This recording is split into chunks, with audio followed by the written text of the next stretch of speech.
Hello students, so today's topic is how to find minimal cover, जिसको हम canonical cover भी बोलते हैं। हमारे पास फंक्शनल डिपेंडेंसी गिवन है। इस क्वेश्चन को हम 3 स्टेप्स में करेंगे।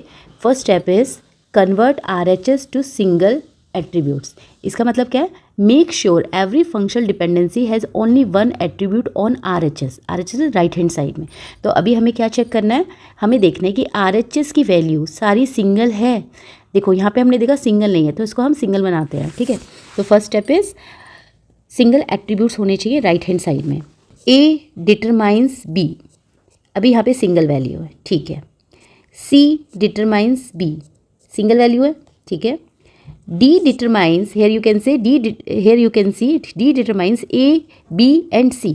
तो क्या हम इसको ऐसे लिख सकते हैं? D determines A, D determines B, D determines C by the rule of decomposition. हमने, या फिर इसको स्प्लिट रूल बोलो या डिकम्पोजिशन रूल बोलो, हमने इसमें देखा था कि हम इसको ऐसे से अलग अलग लिख सकते हैं। Next, AC derives D। हमारा रूल था कि राइट हैंड साइड वाली वैल्यू सिंगल है, यहाँ पे सिंगल है। आप यहाँ पे एक और चीज़ देखो, AC को आप अभी ऐसे डिकम्पोज नहीं कर सकते क्योंकि ये A और C मिलकर D को बना रहे हैं। ठीक है, तो अभी लेफ्ट हैंड साइड की बात हम बाद में करेंगे। अभी हमें राइट हैंड साइड की वैल्यू सिंगल चाहिए थी, वो हमें मिल गई। Second step, remove redundant functional dependency. Check if any functional dependency can be derive from others. अगर दूसरे से वो डिराइव हो रही है तो हम इसे डिलीट कर देंगे। देखो मैं आपको बताती हूँ। सबसे पहले हमारे पास क्या है? A derives B, A derives B। तो इसमें हम क्या करते हैं? A का क्लोजर निकालेंगे। देखो अभी हमें क्या करना है? एक्स्ट्रा जीनियस एट्रीब्यूट्स जितनी भी है ना, उसको डिलीट कर दो। रिडंडेंट मतलब एक्स्ट्रा एट्रीब्यूट्स, तो जितनी भी रिडंडेंट एट्रीब्यूट है उनको एलिमिनेट कर दो, रिमूव कर दो। तो सबसे पहले देखो, आप A का क्लोजर निकाल के देखो। अगर A का क्लोजर, हम इस वाले को, हम जो ये वाली फंक्शनल डिपेंडेंट, इसको इग्नोर करेंगे और इसको इग्नोर करने के बाद देखेंगे क्या A B को कहीं और से डिराइव कर पा रहा है। अगर कर पाएगा तो हम उसको रिमूव कर देंगे। तो इसको चेक करने के लिए हम A का क्लोजर निकालेंगे। तो आपने पढ़ा था A का क्लोजर कैसे निकलता है? A का क्लोजर A होता है by the property of reflexivity. A का क्लोजर A, B का क्लोजर B, तो A का क्लोजर निकला। अब इस सेट को आपको इग्नोर करना है। आपको किस किस चीज़ में चेक करना है? इसमें ढूंढना है, इसमें ढूंढना है, इसमें ढूंढना है, इसमें ढूंढना है, इसमें ढूंढना है, लेकिन इसमें नहीं ढूंढना क्योंकि हम इसको एलिमिनेट कर रहे हैं। चलो चेक करते हैं। A का क्लोजर A है और देखो कहीं से A की वैल्यू कहीं से कुछ और डिराइव नहीं कर पा रही है। हमें B नहीं मिल पाया, B कहीं, मतलब यहाँ पे B डिराइव नहीं हो पाया इसको एलिमिनेट करके, तो इसका मतलब we have to keep this in our functional dependency. चलो अब ऐसे हम C के लिए चेक कर लेते हैं। C का क्लोजर निकालेंगे, लेकिन सिर्फ किस में चेक करेंगे? इसमें चेक करेंगे, इसमें, इसमें, इसमें, इसमें, लेकिन किस में नहीं करेंगे? इसको अभी आप रिमूव कर दो, मतलब हाइड कर दो। हाइड करके देखो क्या B डिराइव कहीं से हम कर पा रहे हैं इनडायरेक्टली। तो चलो देख लेते हैं। C का क्लोजर क्या होता है? C होता है। इसको हमें नहीं चेक करना, हमें क्या करना है? देखो हाँ, देखो C से कहीं और से कुछ डिराइव कर रहा है, नहीं कर पा रहा। B की वैल्यू हम डिराइव नहीं कर पाए, it means we also keep this. चलो यहाँ पे देखते हैं, D का क्लोजर निकालते हैं।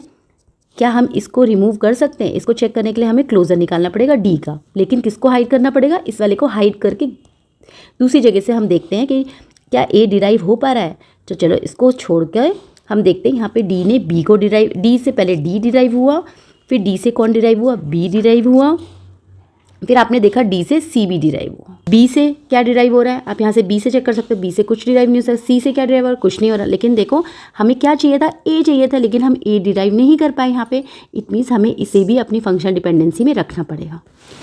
Next, D derives B। क्या हम इसको एलिमिनेट कर दें? और एलिमिनेट कर दें तो क्या D के थ्रू कहीं और से हमें B मिल सकता है? तो इसके लिए फिर से हमें क्या करना पड़ेगा? D का क्लोजर निकालना पड़ेगा। D का क्लोजर निकालने के लिए D का क्लोजर D, देन D का क्लोजर A, इसको अभी हमें इग्नोर करना है। D का क्लोजर C। अब आपने देखा जब D का क्लोजर A निकला तो A, देखो A ने क्या डिराइव कर दिया? B डिराइव कर दिया। और कुछ C से कुछ डिराइव हो रहा है, हाँ C से भी डिराइव हो रहा है, C से B डिराइव हो रहा है, लेकिन B तो हम ऑलरेडी लिख चुके हैं। और हमारा आंसर, हमें क्या ढूंढना था? हमें B ढूंढना था। तो देखो B डिराइव हो गया यहाँ पे। इसका मतलब D जब कहीं और से डिराइव हो रहा है, इसको एलिमिनेट करने के बाद, रिमूव करने के बाद, तो हम इसको नहीं रखेंगे। So this is redundant functional dependency for us, हम इसको रिमूव कर देंगे। नेक्स्ट है D डिराइव C। तो क्या जब हम इसको रिमूव करेंगे तो क्या C कहीं और से डिराइव हो सकता है? तो इसको छोड़ के इसको छोड़ के हमें क्या करना है, सी को और जगह से इधर से इधर से इधर से सब जगह से देखना है, लेकिन इसको भी नहीं देखना क्योंकि ये एलिमिनेट हो गया। इसको भी छोड़ना है आपको, और जिस पे आप काम कर रहे हो सी डिराइव सी, ये इसको भी छोड़ना है। तो डी का क्लोज़र हम निकालते हैं। डी का क्लोज़र सबसे पहले डी निकला, देन डी से हमारा ए निकला, ए से हमारा क्या डिराइव हो गया, बी डिराइव हो गया। लेकिन हमें क्या निकालना था, सी, सी नहीं निकल पाया। It means we have to keep this. Next one is A C derives D. तो ए सी का क्लोज़र इसको छोड़ के और इसको छोड़ के हमें देखना है। ए सी का क्लोज़र ए सी होगा, ठीक है। सी से हमने देखा हमें क्या मिल गया, बी मिला। ए से हमने देखा हमें क्या मिला, बी मिला, बी हमने लिख दिया। तो हमें ए सी बी मिला, लेकिन हमें डी नहीं मिल पाया। तो इसका मतलब हमें ये भी रखना पड़ेगा। अब लास्ट स्टेप हमारे पास है कि हमें LHS साइड में देखना है, हर एक एट्रीब्यूट को सिंगल बनाना है। Make sure every function dependency has only one attribute on LHS side. अब लेफ्ट हैंड साइड की वैल्यू हमें देखनी है। तो आपने देखा यहाँ पे देखो हमारे पास जो फाइनल आया, सिर्फ हमें इसको छोड़ना है। तो हमारे पास फाइनल फंक्शनल डिपेंडेंसी आई, ए डिराइव्स बी, सी डिराइव्स बी, डी डिराइव्स ए, डी डिराइव्स सी, ए सी डिराइव्स डी। तो आपने देखा यहाँ पे भी हमारा सिंगल एट्रीब्यूट है, सिंगल सिंगल सिंगल, लेकिन यहाँ पे सिर्फ आपने देखा आपके पास डबल एट्रीब्यूट है। अगर हम ए को रिमूव कर देते हैं तो क्या सी के थ्रू डी कहीं और से डिराइव हो पा रहा है? सी का अभी हम क्या करें, सी को ए को रिमूव करके देख रहे हैं, सिर्फ सी से क्या डी कहीं और से डिराइव हो रहा है? इसके लिए हमें क्या करना पड़ेगा, सी का क्लोज़र निकालना पड़ेगा। हम सी का क्लोज़र निकालते हैं। सी से हमें सी मिला, और देखो हमें सी से और क्या मिला, सी से हमें बी मिला। यहाँ पे देखिए बी से हमें कुछ नहीं मिल रहा आगे, तो इसका मतलब डी हमें नहीं मिल पाया।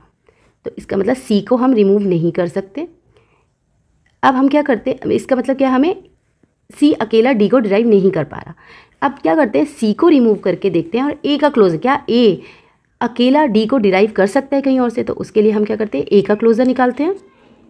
ए का क्लोज़र ए होगा, और ए से हम बी डिराइव कर पा रहे हैं, आप यहाँ देख सकते हैं बी डिराइव कर पा रहे हैं हम।